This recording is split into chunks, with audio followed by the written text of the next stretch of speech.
뉴스 시작합니다. 저는 동정민입니다. 이제 16시간 남았습니다. 헌법재판소의 탄핵 선고 선택지는 단 2개입니다. 윤석열 대통령이 파면되느냐 돌아오느냐. 대통령 측도 야당 측 누구도 결과를 장담하지 못하고 있습니다. 이 선고 결과에 따라 운명이 갈리다 보니 양측은 전날까지 치열했습니다. 먼저 이재명 민주당 대표 12.3 계엄 때 최대 10,000명 국민을 학살하려던 계획이 있었다고 주장했고 국민의힘은 허위 사실로 고발하겠다고 했습니다. 이상훈 기자입니다. 윤석열 대통령 탄핵 심판 선고를 하루 앞두고 이재명 더불어민주당 대표는 제주 4.3 희생자 추념식에 참석했습니다. 이 대표는 추념식 직후 국가폭력은 어떠한 경우에도 용서될 수 없다며 12.3 비상계엄 선포를 국민 학살 계획이라고 주장했습니다. 12.3 친위 군사 쿠데타 계획에는 약 5,000명에서 10,000명의 국민을 학살하려던 계획이 들어 있습니다. 이 대표는 지난달에도 같은 주장을 펼친 바 있습니다. 당시 노상원 전 국군정보사령관이 작성한 수첩에 이 같은 내용이 들어있다는 한 언론사의 의혹을 인용했습니다. 1차로 500명을 수거해서 연평도 가는 바다 위에서 배를 폭파해서 다 죽일 건데 10차까지 5,000에서 10,000명 정도를 1차와 같은 방법으로 죽이면은 문제가 있을 수 있어서 다른 방법이 뭘까 이런 고민하는 장면이 나옵니다. 이 대표가 대통령 파면을 촉구하고자 탄핵 선고 전날 자극적인 노상원 수첩 의혹을 다시 언급했다는 해석이 나옵니다. 이 대표는 오후에는 당 비공개 회의를 소집했습니다. 한 참석자는 탄핵 인용 시 바로 조기 대선 국면으로 전환하는 방향에 대해 이야기를 나눴다고 전했습니다. 이 대표는 내일 오전 지도부와 함께 탄핵 선고 결과를 지켜볼 예정입니다. 채널A 뉴스 이상원입니다. 윤 대통령 측은 이재명 대표의 새빨간 거짓말에 경악한다면서 즉각 반발했습니다. 검찰 공소장에도 수사 기록에도 없는 내용인데 이 대표가 대통령 탄핵 선고를 하루 앞두고 극단적인 선동을 하고 있다는 겁니다. 이세하 기자입니다. 이재명 더불어민주당 대표의 국민 10,000명 학살 계획 발언이 전해진 직후 대통령 측은 모두 새빨간 거짓말이라며 이 대표를 비판했습니다. 윤 대통령 대리인단은 검찰 공소장은 물론 수사기관의 어떤 수사 기록에도 국민 학살 계획 따윈 존재하지 않는다고 반박했습니다.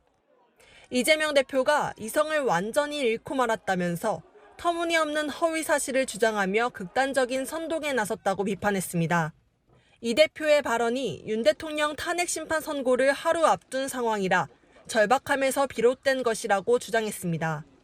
이 대표가 더 이상 조기 대선으로 사법 리스크를 벗어날 수 없음을 알기에 어떠한 거짓말을 동원해서라도 극단적 지지자들을 광장으로 끌어내려는 것이라고 비판했습니다. 폭동을 유도하는 내란 선동과 다를 바 없고 헌법재판관들을 겁박하는 헌정 파괴 책동으로 규정하기도 했습니다. 대통령 대리인단은 희생자를 추모하는 자리마저 헌법재판소를 흔드는 선동의 장으로 악용했다며 이 대표를 향해 허위 선동을 바로잡고 사과하라고 요구했습니다. 국민의힘도 이 대표가 허위 사실을 유포해 탄핵 기각 결정을 뒤엎어보려 시도한다며 형사고발 등 강력한 법적 조치에 착수하겠다고 예고했습니다. 채널A 뉴스 이세아입니다. 아는 기자, 정치부 이세진 기자 나와 있습니다. 이것부터 좀 살펴보죠. 선거 하루 앞두고 이재명 대표의 발언으로 시끌시끌한데요. 계엄 당시 국민 학살 계획이 있었다. 이거 뭡니까? 네, 이재명 대표가요. 오늘 오전 제주 4.3 추념식 끝나고 기자들 만나서 한 이야기입니다. 계엄 당시 5,000명에서 10,000명 학살 계획이 있었다는 건데 대표 측의 근거를 물어보니 노상원 전 정보사령관 수첩에 그런 내용이 담겼었다라는 한 언론사 보도를 이야기하더라고요. 계엄 당시 계엄군이 1차로 정치인 등 500명을 체포하고 이런 비슷한 계획을 10차례, 10차례 정도 진행할 것 같은 취지 취지의 내용의 보도였는데 지난달에도 이 대표가 이 발언을 공식 회의에서 했었거든요. 오늘 다시 꺼내 든 거죠. 변호인 대통령 측도 그렇고 여당도 바로 반발을 하더라고요. 네, 대통령 측은 명백한 허위라고 주장했습니다. 검찰 공소장에도 없는 진위가 확인도 안 된 주장을 사실인 것처럼 말했다고요.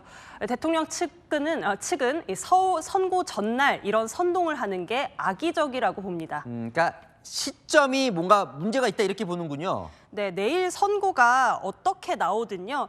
승복할 것이냐라는 질문을 계속 받아왔던 이재명 대표입니다. 오늘의 메시지는 이 승복 여부에 대한 이 대표의 태도와도 궤를 같이 한다고 볼 수 있는데요. 원하는 탄핵 심판 선고 결과가 분명히 있고 다른 결과는 용납할 수 없다라는 뜻으로 풀이됩니다. 자, 대통령 측도 이재명 대표 측도 승복 메시지가 안 나오고 있습니다. 하라고 계속 요구를 하는데도 왜 안 하는 거예요? 네, 그 이유를 키워드로 꼽아보면요. 쉽게 말해 양측 다 결과를 몰라서 그렇습니다. 사실 결과를 예상하거나 확신한다면 쿨하게 승복 메시지를 먼저 던지는 게 정치적으로 얻을 수 있는 이득도 있거든요. 어떤 결과 나와도 승복한다고 먼저 말하면 대통령 입장에서는 인용, 민주당 입장에서는 기각, 어느 쪽이든 헌재가 원치 않는 결정을 내릴 부담만 덜어주는 꼴이 될 수 있다라는 거죠. 자, 그러면 원치 않은 결과 나오면 불복한다는 거예요? 네, 승복도 안 하지만 불복도 아닙니다.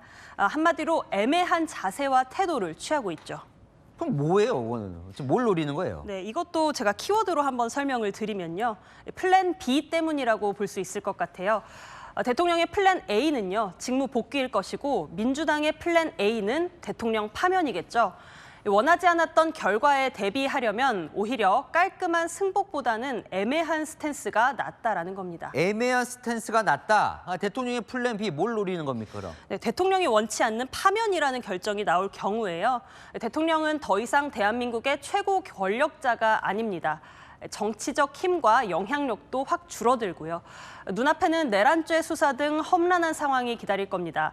본인과 주변을 지키기 위해서라도 힘이 필요합니다. 그게 바로 여론입니다. 그러니까 지금 승복한다고 말하는 것보다 안 하는 게 여론에 더 유리하다 이렇게 보는 건가 보죠? 네, 파면이란 결정이 나온다면요. 지지자들에게 억울한 대통령으로 남는 게 향후를 도모할 정치적 수가 될 수 있다는 겁니다.